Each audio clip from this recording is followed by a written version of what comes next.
வணக்கம் நண்பர்களே, இன்றைக்கி மஷ்ரூம் வச்சு சூப்பர் ஈஸியாக டேஸ்டியாக அதே நேரத்தில் ரொம்ப ரொம்ப ஹெல்த்தியாக ஒரு ரெசிபி பார்க்கலாமா?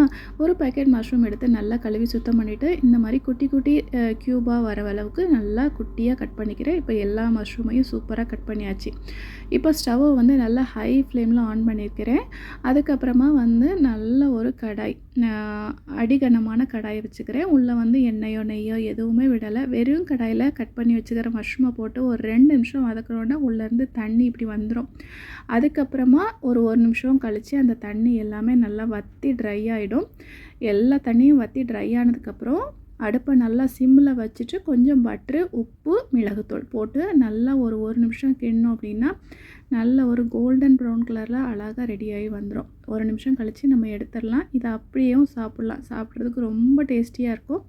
இதை இன்னும் கொஞ்சம் கூட ஹெல்த்தி ஆக்கிறதுக்கு நான் என்ன பண்ணியிருக்கேன் அப்படின்னா, இன்னொரு கடாயில் கொஞ்சம் பட்ரு, ஒரு முட்டைக்கு தேவையான அளவு உப்பு, மிளகுத்தூள், மிளகாய்த்தூள், மஞ்சள் தூள் எல்லாத்தையும் போட்டு முட்டை வந்து ஒரு 3/4 வாசி வேகிற வரைக்கும் நல்லா கிண்டி விட்டுக்கலாம்.